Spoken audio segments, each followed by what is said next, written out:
ಚನ್ನಪಟ್ಟಣದ ಸೋಲನ್ನ challenge ಆಗಿ ಈಗ ನಿಖಿಲ್ ಕುಮಾರಸ್ವಾಮಿ ಅವರು ತೆಗೆದುಕೊಂಡಿದ್ದಾರೆ. ಇದಕ್ಕೆ ಸಂಬಂಧಪಟ್ಟಂತೆ ಕೃತಜ್ಞತಾ ಸಭೆಯಲ್ಲಿ ಮತ್ತೆ ಪಕ್ಷದ ಸಂಘಟನೆಗೆ ನಿಖಿಲ್ ಒತ್ತು ಕೊಟ್ಟಿದ್ದಾರೆ.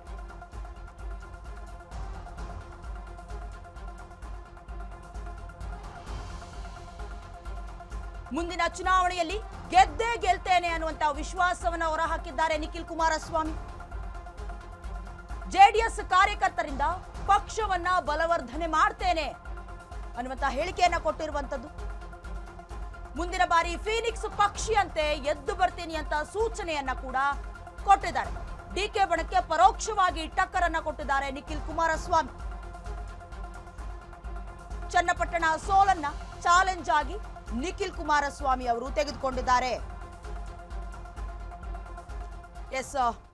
ಚನ್ನಪಟ್ಟಣ ಕ್ಷೇತ್ರ ಏನು ಪ್ರತಿಷ್ಠೆಯ ಕಣವಾಗಿದ್ದಂತಹ ಚನ್ನಪಟ್ಟಣ ಕ್ಷೇತ್ರದಲ್ಲಿ ಪರಾಭವಗೊಂಡಂತಹ ನಿಖಿಲ್ ಕುಮಾರಸ್ವಾಮಿ ಸಿಪಿ ಯೋಗೀಶ್ವರ್ ಅವರ ವಿರುದ್ಧವಾಗಿ ಏನು 25,500 ಮತಗಳ ಅಂತರದಿಂದ ಸೋಲನ್ನ ಅನುಭವಿಸಿದ್ರು.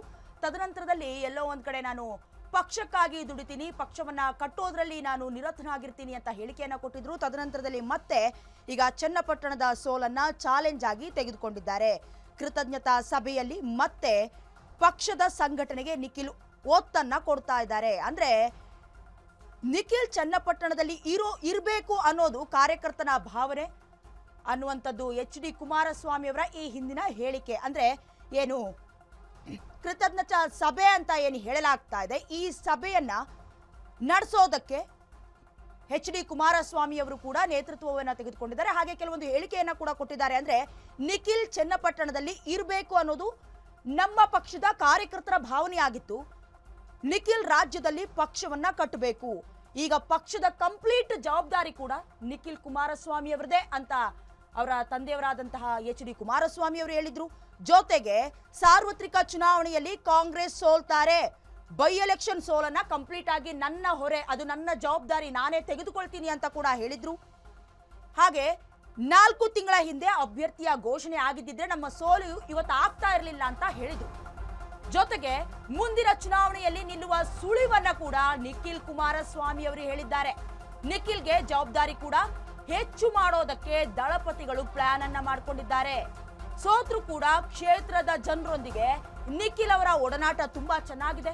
ಈ ಒಂದು ನಿಟ್ಟಿನಲ್ಲಿ ಪಕ್ಷದ ಮುಂದಿನ ಚುನಾವಣೆಗೆ ಈಗಿನಿಂದಲೇ ದಳಪತಿಗಳು ಪ್ಲಾನ್ ಅನ್ನ ಹಾಕೊಂಡಿದ್ದಾರೆ.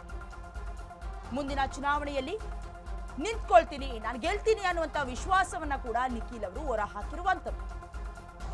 ನಾನು ಹೇಳ್ತಾ ಇದ್ದೆ, ನಿಖಿಲ್ ಅವರ ಪರವಾಗಿ ಎಚ್.ಡಿ. ಕುಮಾರಸ್ವಾಮಿ ಅವರು ಬ್ಯಾಟ್ ಬೀಸ್ತಾ ಇದ್ದಾರೆ. ಅಂದ್ರೆ ಸಂಪೂರ್ಣ ಸೋಲಿನ ಹೊಣೆಯನ್ನ ನಾನೇ ತೆಗೆದುಕೊಳ್ತೀನಿ. ಯಾಕಂದ್ರೆ ಈ ಹಿಂದೆ ಈಗ ಬೈ ಎಲೆಕ್ಷನ್ಗೆ ಒಬ್ರು ಅಭ್ಯರ್ಥಿ ಬೇಕಾಗಿತ್ತು. ಆ ಅಭ್ಯರ್ಥಿ 4 ತಿಂಗಳ ಹಿಂದೆಯೇ ನಾವು ಹೆಸರನ್ನ ಘೋಷಣೆ ಮಾಡಿಬಿಟ್ಟಿದ್ರೆ ಉಪಚುನಾವಣೆಯಲ್ಲಿ ಇಷ್ಟೊಂದು ಅಂತರದಲ್ಲಿ ಸೋಲು ನಮಗೆ ಸಿಗ್ತಾ ಇರಲಿಲ್ಲ. ಜೊತೆಗೆ ನಮ್ದು ರಣಹೇಡಿ ಕುಟುಂಬ ಅಲ್ಲ, ರಣಧೀರರ ಕುಟುಂಬ. ನಾವು ಮತ್ತೆ ಎಲೆಕ್ಷನ್ ನಲ್ಲಿ ನಿಲ್ತೀವಿ, ಎಲೆಕ್ಷನ್ ಅನ್ನ ಗೆಲ್ತೀವಿ. ಜೊತೆಗೆ 2028 ಸಾರ್ವತ್ರಿಕ ಎಲೆಕ್ಷನ್ ಇದೆ. ರಾಜ್ಯದಲ್ಲಿ ಕೇವಲ 38 ಸೀಟನ್ನ ಕಾಂಗ್ರೆಸ್ ಅವರು ಗೆಲ್ಲೋದಕ್ಕಾಗತ್ತಾ ಅಂತ ಓಪನ್ ಚಾಲೆಂಜ್ ಅನ್ನ ಮಾಡಿದ್ರು. ಜೊತೆಗೆ ನಮ್ಮ ಜಿಲ್ಲೆಯಲ್ಲಿ ಯಾವ್ಯಾವ ಕ್ಷೇತ್ರದಲ್ಲಿ ನಿಲ್ತೀವೋ ಬರೋಬ್ಬರಿ 4 ಸ್ಥಾನಗಳನ್ನ ನಾವು ಗೆದ್ದು ತೀರ್ತೀವಿ ಅಂತ ಬಹಿರಂಗವಾಗಿ ಹೇಳಿಕೆಯನ್ನ, ಜೊತೆಗೆ ಡಿ.ಕೆ. ಶಿವಕುಮಾರ್ ಅವರಿಗೆ ಪರೋಕ್ಷವಾಗಿ ಟಕ್ಕರನ್ನ ಕೊಟ್ಟಿದ್ರು. ಜೊತೆಗೆ ನಿಖಿಲ್ ಕುಮಾರಸ್ವಾಮಿ ಅವರು ಕೂಡ ಮತ್ತೆ ನಾನು ಚುನಾವಣೆಗೆ ನಿಲ್ತೀನಿ, ಯಾಕಂದ್ರೆ ಕಾರ್ಯಕರ್ತರು ಆತ್ಮಸ್ಥೈರ್ಯವನ್ನ ಕಳ್ಕೊಳ್ಬಾರ್ದು, ಕಾರ್ಯಕರ್ತರು ನಮಗೆ ಬೆಂಬಲವಾಗಿರ್ಬೇಕು ಅಂತ ಎಲ್ಲೋ ಒಂದ್ ಕಡೆ ಹೇಳ್ಕೊಂಡಿದ್ದಾರೆ.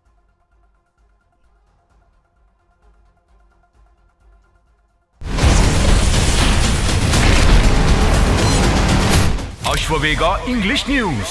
Coming soon. Your channel, your voice, your trust.